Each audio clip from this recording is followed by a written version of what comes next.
All right, on to number 7. Your gut instinct, because of where we left off, might be to multiply secant x times the secant x minus 1. But if you do that, it's going to make it harder and you're kind of back to where you started. So let me kind of give an example. When in Algebra 2, if you were asked to solve this quadratic equation, one of the things that we would do is we would factor out an x and we would be left with this. And I know we're not solving by factoring out. However, you learned what's called the zero product property. So if you were going to multiply this factor right here, x, times this factor, one of them has to be 0 so that our product is 0. And I'm hoping that you remember that through even our weekly maths. So what happens is in this problem, when you would solve this, you would say, okay, either this factor right here, either x can be 0, or you would say x minus 1 equals 0. So this quadratic equation has two solutions. X equals 0 and negative 1 would make either one of those factors 0. So we're going to use that same mentality to solve this problem, and it actually makes it go pretty quick. So what happens is in number 7, we would say that either the secant of x equals 0, or when will the secant of x minus 1 equal 0? So to start solving this first equation, the secant of x equals 0, I would be asking myself, okay, when would the cosine of x be 1 over 0? So when would the cosine of x be undefined? Well, we're thinking, when would the cosine of an angle measure, when do we ever have an x value of a coordinate that's undefined? So this part doesn't have any solutions. That's impossible. But over here, if we would add 1 to both sides, we would say when is the secant of x, or the secant of what angle, remember, is equal to 1. Well, in my mind, I'm thinking that's the same as when is the cosine of an angle measure 1, and I'll write it as 1 over 1 is the reciprocal, which is 1. So when, for what angle measure, when it hits that unit circle, does the x value equal 1? Well, that's at the points 1, 0, which would be 0 degrees or 0 radians, and that is at the point 2 pi. So we're back at the point 1, 0. And so this equation has two answers. Okay? All right. The last two examples. Okay? This next one's not too bad. So if you want to try it on your own, see what you get. As a hint, you're going to have 4 answers for number 8. But if you want to do it right along with me, if you're still kind of needing that support, that's fine. So in number 8, I'm going to add 4 to both sides.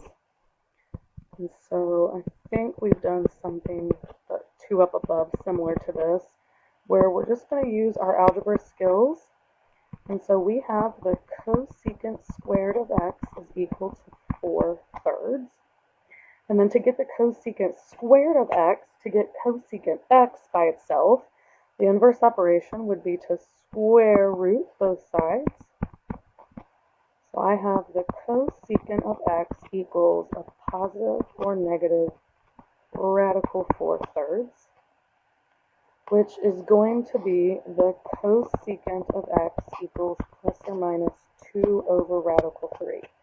Now your gut instinct might be, well, let's go ahead and rationalize this denominator, but since we're dealing with cosecant, I'm going to go ahead and take the reciprocal. So I'm asking myself, when will the sine of x, our angle measure, equal plus or minus radical 3 over 2? Now the reason this has 4 answers is because we're looking for when is the y value of the coordinate going to be a positive radical 3 over 2 or a negative radical 3 over 2? Well, I'm looking at our 60-degree kind of intervals. So x is going to be pi over 3, which is 60 degrees. And then in quadrant 2, that would be 2 pi over 3, and then 4 pi over 3, and 5 pi over 3.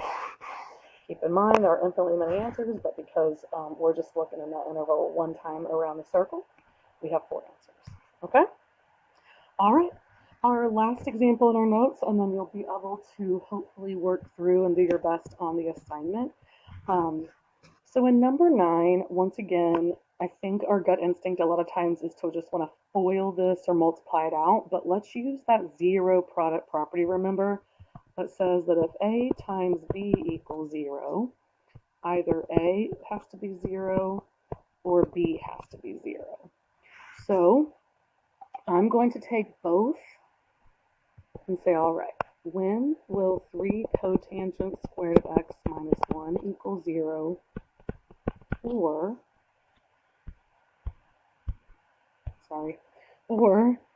the cotangent of squared of x minus 3 equals 0. So I'm going to go with a pen color here. All right.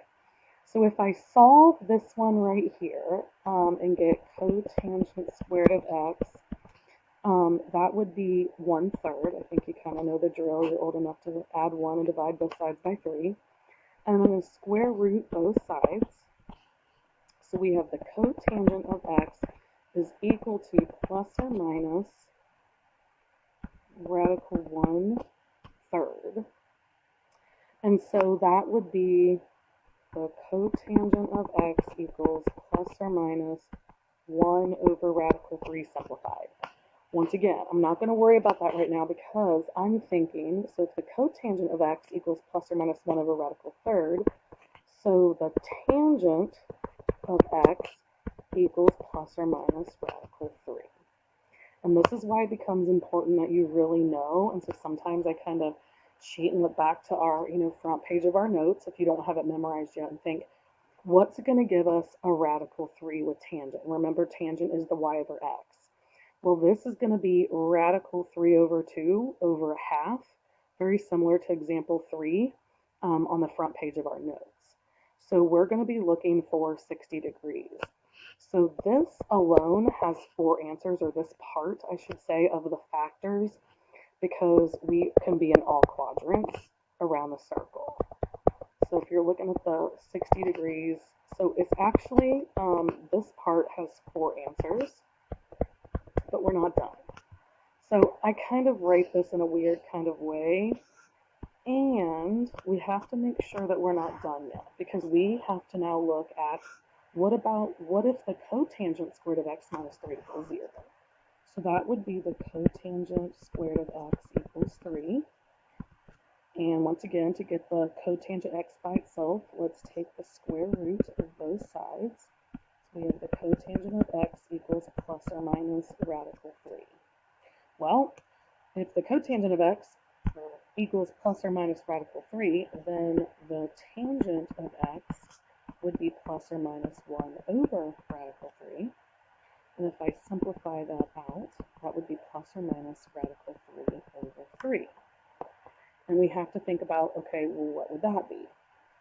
Well, this is going to be, well, since the tangent is our y over x values, that means we're going to need 1/2 as our y value and radical 3 over 2 as our x value in order to simplify to that.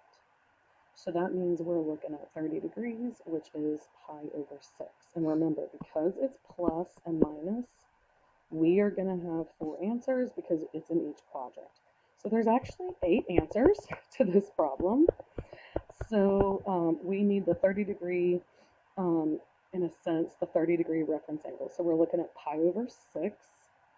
Which is 30 degrees. We're looking at 150 degrees, but remember, we're going to write our answers in radians, 5 pi over 6.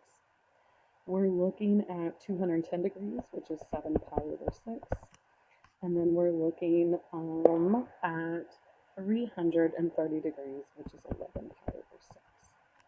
So it looks kind of funky the way that I'm going to write my answer, because it kind of shows you the 2 separate factors that were equal to 0. And there you have it. All right. So you now can go on to practicing these on your own, and then you will submit that work with the submission button on Canvas. Great job. I will see you all soon. Bye.